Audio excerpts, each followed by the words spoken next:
એક તો જીવન જીવવા માટેની કળા મતલબ જ્ઞાન, બીજું રડવાના આંસુ, અને કોઈ સંત ચરણમાં પ્રેમ, એના ચરણની ધૂળ. આ ત્રણ વસ્તુ છે માણસના જીવનને દિવ્ય બનાવશે. અને તેજો વારે મૃદામ જથા વિનિમયો યત્ર સ્ત્રી સર્ગો મૃષા. અને બીજા શ્લોકની જે વ્યાખ્યા કરી છે, શ્રીમદ ભાગવત કલ્પવૃક્ષનું ફળ છે. એ ફળ અમૃત રસથી ભરેલું છે.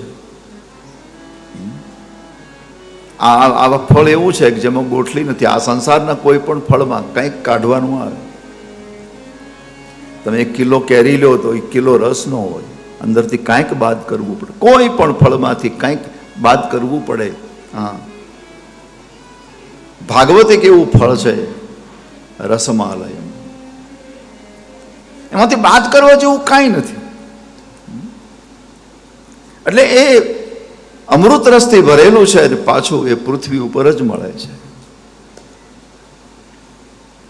શ્રીમદ ભાગવતમાં લખ્યું છે, સ્વર્ગે સત્ય ચ વૈકુંઠે. સ્વર્ગમાં, સત્યલોકમાં, વૈકુંઠમાં બધું છે, કથા નથી.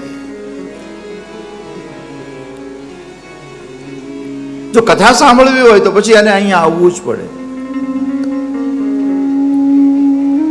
એટલે આ પૃથ્વી ઉપર જ મળે. ભગવાન વ્યાસદેવે આની રચના કરી છે. નિષ્કામ ધર્મનું આમાં નિરૂપણ છે. અને સત્પુરુષો, આપણા જેવા સામાન્ય જીવો માટે તો આમાંથી બધું મળે, પણ જે સત્પુરુષો, જે ત્યાગી વૈરાગી વિરક્તો છે, જે ઈશ્વરની નજીક પહોંચી ગયા છે, એવા માણસોને પણ, એવા વ્યક્તિઓને પણ આમાંથી કંઈક મળે છે. સત્પુરુષોએ પણ જાણવા યોગ્ય વાસ્તવિક વસ્તુ જે આ સંસારમાં ઈ મળે છે. અને ત્રણેય તાપોને આ હરનારું છે. તાપત્રયોન્મૂલો. પુરાણનું તિલક છે, વૈષ્ણવોનું ધન છે. પરમાંશો માટે પણ વિશુદ્ધ જ્ઞાનની ચર્ચામાં છે. જ્ઞાન, ભક્તિ અને વૈરાગ્યમાં પ્રકાશિત કરવામાં આવ્યા. નિવૃત્તિ માર્ગ કયો છે? એટલા માટે એ મુક્તિદાતા છે.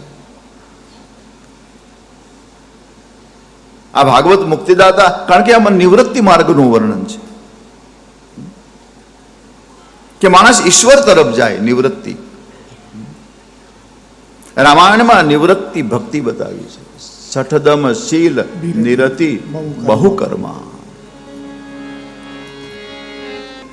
કે બધાથી નિવૃત્ત થઈ અને પછી એક જ વૃત્તિ રાખવી ઈશ્વરની. આમ તો નિવૃત્તિનો અર્થ મહાપુરુષોએ બહુ સારો કર્યો. આપણે ત્યાં એને સાદી ભાષામાં રિટાયર કહે.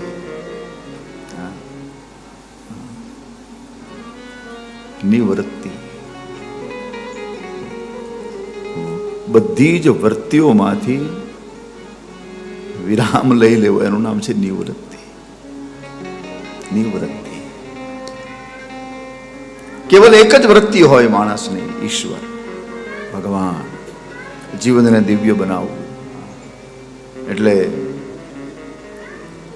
આમાં નિવૃત્તિ માર્ગ પણ કયો છે.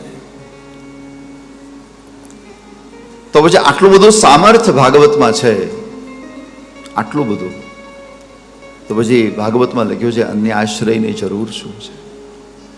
શું કામ ભટકવું જોઈએ? કિંબા પરૈરીશ્વરા. અને એટલા માટે વ્યાસજી લખે શુશ્રૂષુભિ તત્ક્ષણાત. આપણે જે હમણાં ગાયું મંગલાચરણ, એમાં એક શબ્દ આવ્યો શુશ્રૂષુભિ તત્ક્ષણાત. તત્ક્ષણ માણસને ખબર પડે કે ભાઈ અહીંયા ભાગવતની કથા ચાલે છે એટલે તુરંત એ કથા મંડપમાં જતો રહે. બસ. ભગવાન વ્યાસને કોઈ પૂછ્યું, મહારાજ આટલી બધી ઉતાવળ શું કામ કરાવો છો?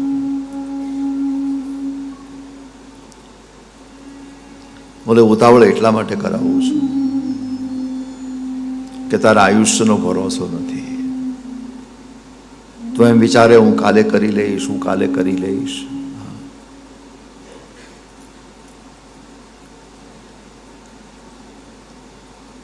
कब क्या हो जाए क्या पता.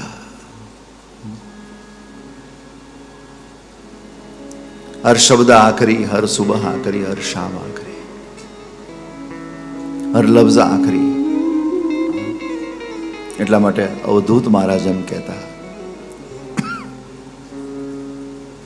કે બધાનો ભરોસો કરજે, બધાનો વિશ્વાસ કરજે.